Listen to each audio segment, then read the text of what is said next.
សេះដាច់យកសេះតាមបាទបើជាងនេះត្រង់តាក់ទងជាមួយនឹង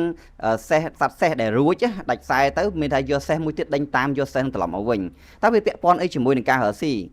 តាក់ទងជាមួយនឹងការមុខរបររកស៊ីក្នុងករណីដែលមុខរបរដួលរលំមុខរបរបរាជ័យឬមុខរបរខ្សែធនហើយយើងព្យាយាមដើម្បីខ្ចីបំណុលថែមទៀតដើម្បីបង្កើតមុខរបរថ្មីដើម្បីកសាងចំណូលឡើងវិញ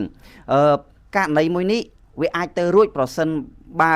មុខរបរដែលយើងរើសបន្ទាប់ហ្នឹងជាមុខរបរមួយដែលវាផ្ដល់លទ្ធផលល្អផ្ដល់ចំណេញល្អឬផ្ដល់លទ្ធភាពល្អដើម្បីយើងអាចដោះស្រាយនឹងបញ្ហាបំណុលចាស់បានប៉ុន្តែក្នុងករណីពេលខ្លះមុខរបរថ្មីដែលយើងខំប្រឹងបង្កើតមកឲ្យជ័យបំណុលថ្មីមួយទៀតដើម្បីមកកសាងនៅមុខរបរថ្មីហ្នឹងប៉ុន្តែវាមានបញ្ហាទៀតនោះយើងនឹងវិវរជាមិនខានចាំមែនថាវាអាចតេទៅនឹងករណីពេលខ្លះវាដូចជាលងទឹកចឹងបងប្អូនលងទឹកមានន័យថានៅពេលដែលយើងលងទឹកយើងច្រេច្រាចាប់អីឲ្យចាប់បានខំប្រឹងចាប់ណាបើអ្នកទៅជួយអាចទាំងស្លាប់អ្នកជួយនឹងទៀតព្រោះអីពេលដែលមនុស្សលងទឹកអត់ដឹងថាធ្វើម៉េចឲ្យតែតោងរស់បានដូច្នេះហើយបានជាបង្កឲ្យមាន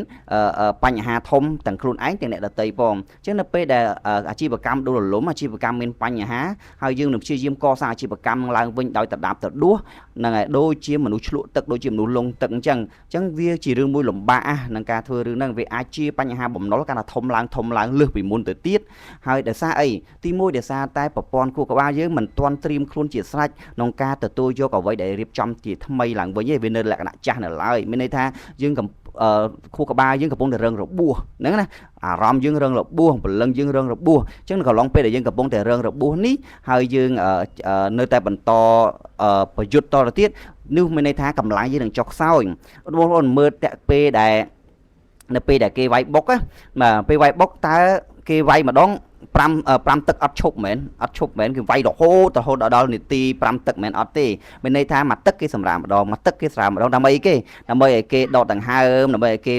សម្រួលខ្លួនបន្តិចដើម្បីឲ្យគេរៀបចំយុទ្ធសាស្ត្រថ្មីដើម្បីវាយទៅរើគូប្រកួតម្ដងទៀតបាទដើម្បីយករកចំណុចខ្សោយនិងបង្កើតចំណុចខ្លាំងរបស់ខ្លួនឯងដើម្បី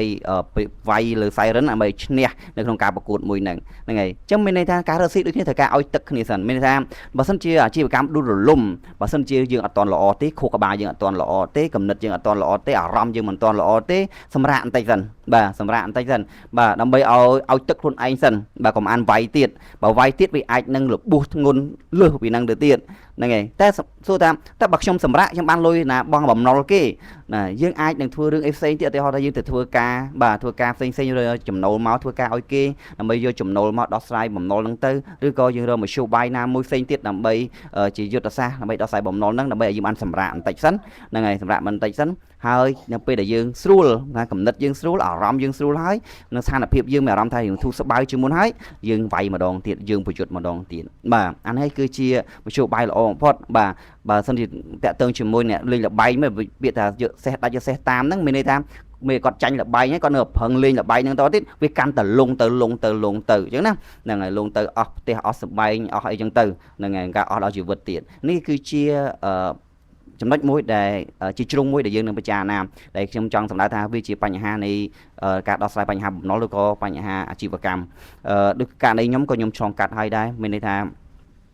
បងប្អូនឆ្ងល់តែខ្ញុំតែនិយាយថាខ្ញុំមានចំនួន6 7ចំនួនហើយអីក៏ដួលទាំងអស់ដោយសាររឿងចឹងឯងមានន័យថានៅពេលដែលមុខរបរមួយកំពុងតែមានបញ្ហាខ្ញុំអត់បានមានពេលវេលាដោះស្រាយបញ្ហាមុខរបរនឹងឲ្យ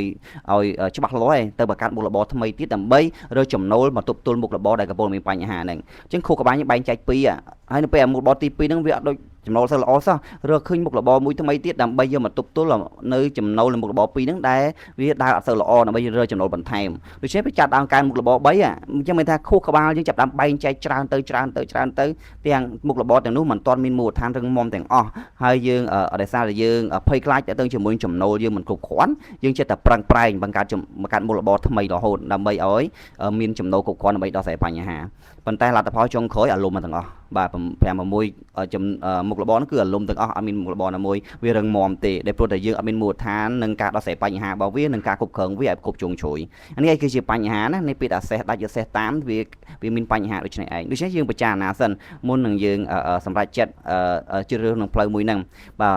បើសិនជាបងប្អូនមានគំតិយោបល់ស្របឬក៏ផ្ទុយបែបណាអាចខមមិននៅខាងក្រោមបានព្រោះវាមិនមែនជាចំណុចដែលគេហៅថាចំណុចដែល ត្រឹមត្រូវ 100% ទេវាគ្រាន់តែជាការពិចារណាតែប៉ុណ្្នឹងឯងអញ្ចឹងបើដឹងថាវីដេអូបងប្អូនគិតថាវីដេអូនេះមានប្រយោជន៍សូមជួយ like ជួយ follow និងជួយ share ចែករំលែកកាន់អ្នកផ្សេងទៀតផងដែរបាទអរគុណ